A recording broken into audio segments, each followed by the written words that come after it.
Untuk kesempatan berikutnya, di sini kita akan diskusi. Jadi ada beberapa pertanyaan, ini terkait dengan pertama, ini dari Ibu Saraswati. Adakah persyaratan terbaru dari negara tujuan ekspor saat ataupun pasca pandemi nantinya? Nanti mungkin Pak Black atau Pak James bisa menjawab ini, adakah persyaratan terbaru dari negara tujuan ekspor saat maupun pasca pandemi? Kemudian pertanyaan berikutnya di sini untuk Pak Mahmud, bagaimana posisi peringkat Indonesia dalam ekspor hasil perikanan, terutama di ASEAN, dan apakah konsep poros maritim dunia masih memungkinkan? Ini dari Pak Agus. Selama ini gangguan dan pungutan yang tidak formal tidak pernah ada solusinya. Apakah ini mesti ada pertemuan khusus dengan Sekjen KKP yang polisi aktif? Wah, ini KKP semua. Berikutnya dari Pak Agus Budiman, bagaimana upaya pemerintah terhadap beban GST tarif yang 20,5% untuk produk ikan kaleng, sementara Vietnam ini hanya 0. Bagaimana Indonesia dapat bersaing? Kemudian Pak Agus juga bertanya di sini terkait dengan dibukanya transshipment at sea sampai dengan 18 Agustus 2020, apakah ini signifikan terhadap produksi tuna longline? Nah, kalau ini mungkin nanti bisa dijawab oleh Pak Dwi ya, Pak Dwi. Baik, sementara itu pertanyaan-pertanyaan ada yang bisa dijawab Pak Dwi? Silakan Pak Dwi. Ya. Ya. Pak Dwi, tadi ada pertanyaan bisa dijawab. Misalnya di sini dengan dibukanya transshipment at sea sampai dengan 18 Agustus 2020, apakah signifikan terhadap produksi tuna longline, Pak Agus? Ya, terima kasih Pak Prof. Wiji. Jadi dengan dibukanya transshipment ya sangat signifikan bagi tuna longline. Karena jujur aja kita di Bali ini tuna longline kita targetnya samping target price 2%. Nah, sejak tidak diberlakukannya transshipment itu pada periode lalu, itu memang kita punya ekspor price kan sedikit menurun. Karena memang kita perlu kecepatan di dalam menghandling ikan tuna itu untuk sampai ke negara tujuan ekspor. Jadi sangat signifikan lah. Jadi Pak Agus sangat signifikan bagi kami, dan kalau bisa jangan sampai 18 Agustus, kalau bisa seterusnya dituangkan dalam satu bentuk Kepmen. Terima kasih, saya serah itu. Dari Pak James, ada yang bisa dijawab dari beberapa pertanyaan tadi? Dari beberapa pertanyaan tadi, ada yang bisa dijawab, Pak? Silakan. Oke, saya akan berusaha menjawab ya. Yang salah satunya yang soal transshipment yang jatuh tempo 18 Agustus.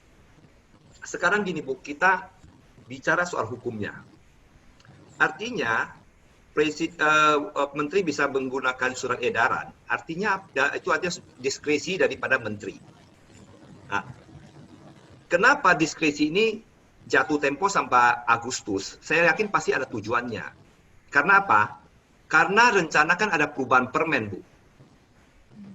Jadi, diskresi ini, kalau saya lihat dari diskresi yang dilakukan soal sama Menteri, itu artinya dia keluarkan diskresi untuk pada transshipment adalah untuk supaya kondisi perikanan ini bisa membaik sambil menunggu permen yang akan keluar, Bu.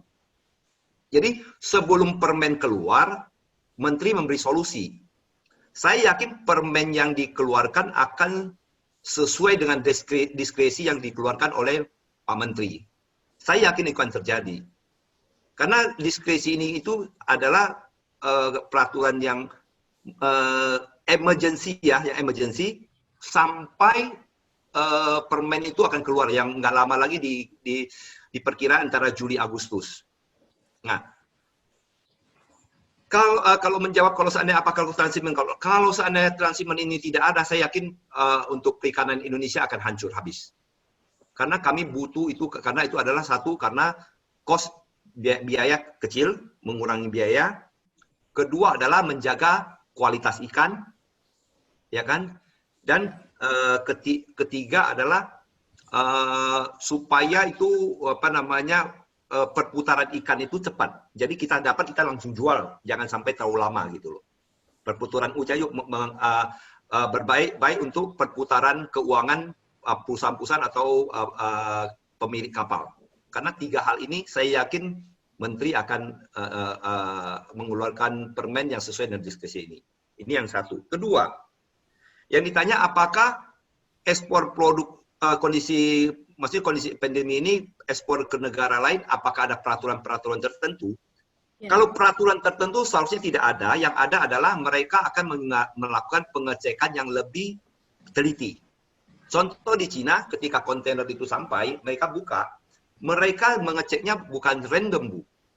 Randomnya bukan dulu random juga ambil 1-2 itu enggak. Mereka bongkar-bongkar, ambil. Random mereka itu benar-benar ketat. Nah, sempat satu kejadian pemerintah Cina sempat salah cek. Ada virus yang terkontaminasi di ikan, dikiranya virus corona. Ternyata setelah diteliti, oh bukan. Diteliti sekali lagi, ternyata bukan. Itu yang terjadi.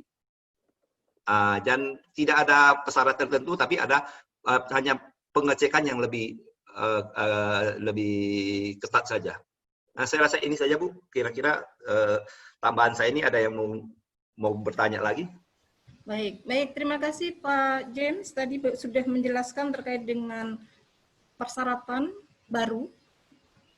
Nah, ini mungkin bisa dibantu Pak Indra. Pak Indra, ini bagaimana upaya pemerintah terkait dengan beban tarif, Pak, yang tinggi? Mungkin apa saran Pak Indra? Ya, terima kasih Bu Tri. Sebelumnya mengenai itu, saya ingin menyampaikan ya bahwa kita memang harus buka pasar-pasar baru ya Pak. Jadi saya tadi sampaikan misalnya di Afrika itu ya. Afrika itu adalah negara sekarang ini kawasan kedua yang tercepat ekonominya setelah Asia Timur ini. Nah ini kita selama ini terlalu fokus menurut hemat saya ke Eropa gitu. Padahal pasar Afrika itu sekarang ini yang sebenarnya menurut saya sangat menjanjikan ya.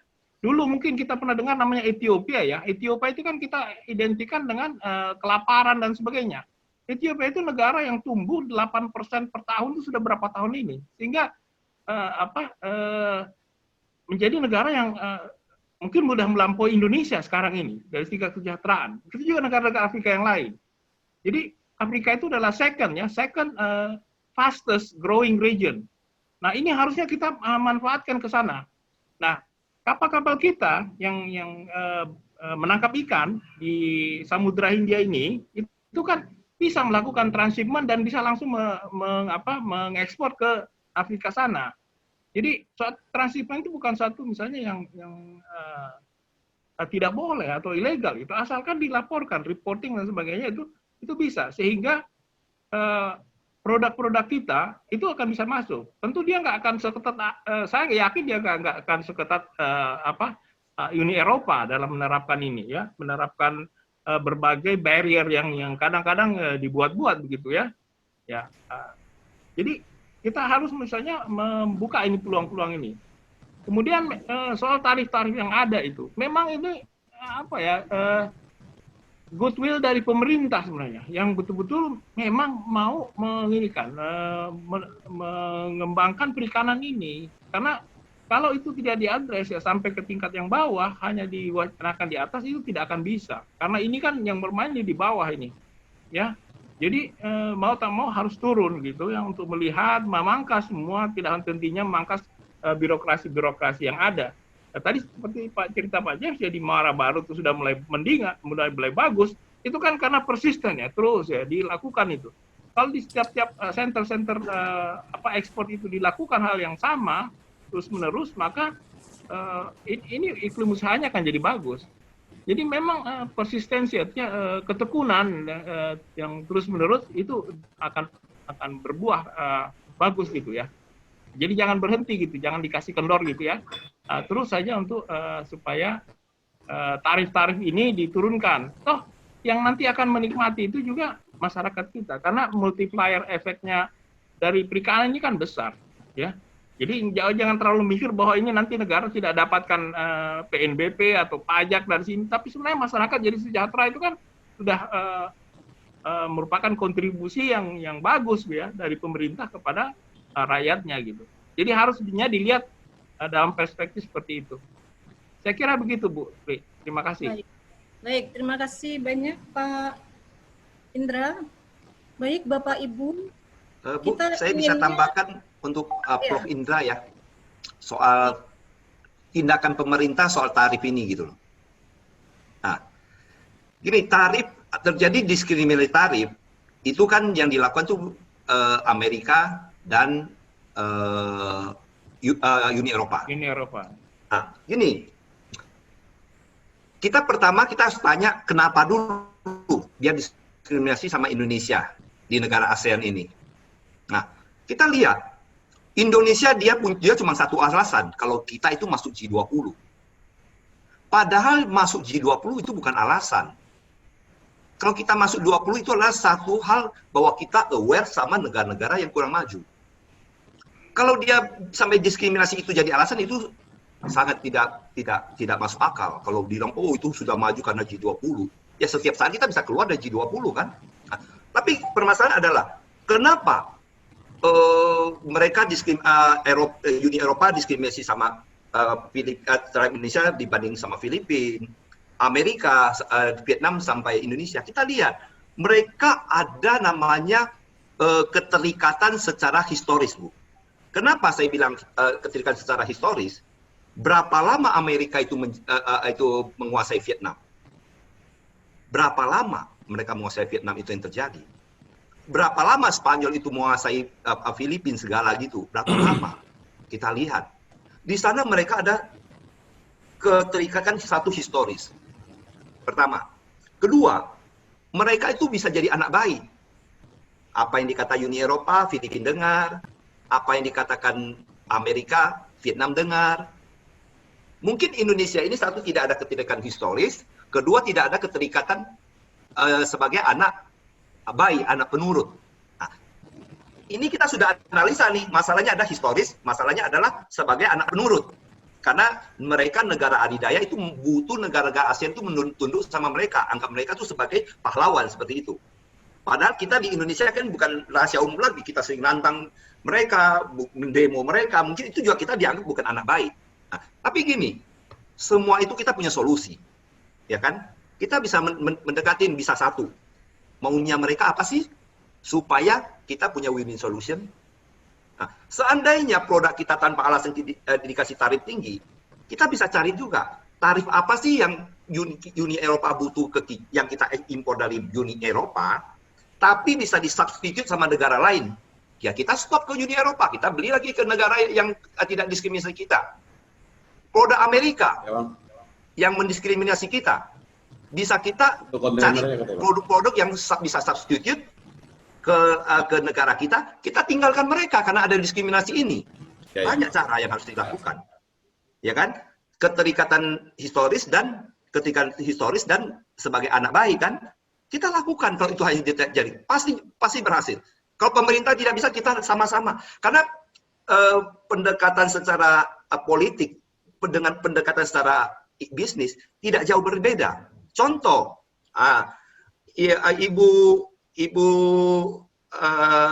ibu sebagai pembeli saya, ya kan? Ibu beli harga saya jual 5.000, ibu nggak mau beli. Sedangkan pelanggan saya 6.000 ibu beli. Ya kenapa? Karena yang 6.000 itu walaupun dibeli 6.000, dia sering melakukan sumbangan, melakukan apa, melalui sosial itu. Mungkin itu terjadi. Jadi terikatan ini yang harus kita lakukan dan kita lakukan pendekatan. Terima kasih. Ini sudah diingatkan panitia. Makasih banyak ya Pak. Ya. Diringkas ya Pak, sudah ringkas. Iya, saya sudah. Saya maksudnya masa historis, masalah sebagai anak baik itu ya kan untuk negara lain, itu harus kita cari jalan keluarnya untuk pendekatan ke negara yang melakukan diskriminasi sama kita. Terima kasih. Baik, terima kasih banyak. Bu Prof bisa sedikit? Sedikit saja ya Pak ya. Ya, sedikit. Tadi menyinggung masalah masalah buka pasar. Jadi kita memang membutuhkan buka pasar. Saya sepakat dengan Pak Prof. Indra Jaya. Jadi kita harus buka pasar, jangan terpaku ada pasar-pasar yang ada. Tapi saya menginginkan ada kolaborasi peran pemerintah juga ikut terhadap pelaku usaha. Kalau saya lihat data saya di sini, ini ada 4 negara yang mencoba sama teman-teman pelaku usaha.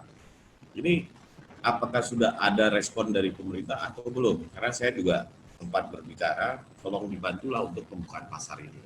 Karena jujur aja kita tidak sepakat, tidak terbelenggu dengan satu pasar. Kalaupun nanti Uni Eropa tidak bisa melakukan tarif tax importnya itu turun, ya kita bisa keluar ke sana. Dan kita ketahui bersama, kita mau ngomong macam kayak apapun terhadap Eropa, karena saya sendiri tahu dari 2012 tidak pernah berhasil, karena ada satu produk kita yang membuat perikanan kita didiskriminasi. Nah, produk apa kita tahu bersama, tidak usah saya sebutkan karena kita pasti tahu. Saya rasa yang paling terpenting kita buka pasar baru, tolong kolaborasi dari pemerintah, akademisi, NGO untuk bisa produk-produk kita ke semua negara. Terima kasih. Baik, terima kasih banyak Pak Agus. Kita ingin diskusi panjang, hanya saja waktu membatasi. Saya simpulkan saja sedikit dari hasil diskusi kita. Jadi sepanjang masa pandemi ini sebenarnya di industri perikanan tangkap kita pengaruhnya tidak begitu besar, produksi masih ada. Permasalahan adalah di pasar. Jadi kita bangkit dengan keran pasar dibuka, industri perikanan tangkap nasional ini akan bergerak kembali. Kemudian tadi terkait dengan hambatan-hambatan pasar yang ada, ke depan kita seharusnya itu tidak hanya terpaku kepada pasar-pasar yang sudah ada, melainkan kita bisa membuka pasar-pasar baru. Kemudian di sini penting sekali untuk pemerintah dengan pemerintah tadi ya, pemerintah Indonesia itu bekerja sama dengan pemerintah negara lain tadi, baik untuk membuka pasar maupun kerjasama di dalam penangkapan ikan bagi negara-negara yang masih belum berkembang penangkapan ikannya. Kemudian berikutnya di sini adalah untuk kebangkitan perikanan kita ini perlu kolaborasi antara saintis, pengusaha, kemudian juga dengan pemerintah untuk bersama bagaimana mengurai permasalahan dan mencari solusi bersama. Potensi masih cukup besar untuk sumber daya ikan kita yang masih bisa digali. Khususnya di sini adalah nanti kita arahnya adalah pengembangan perikanan di laut lepas. Mungkin demikian yang bisa kami sampaikan di dalam diskusi ini. Mudah-mudahan hasil diskusi ini bisa memberikan manfaat bagi kita semua. Terima kasih banyak. Saya akhiri. Wassalamualaikum warahmatullahi wabarakatuh.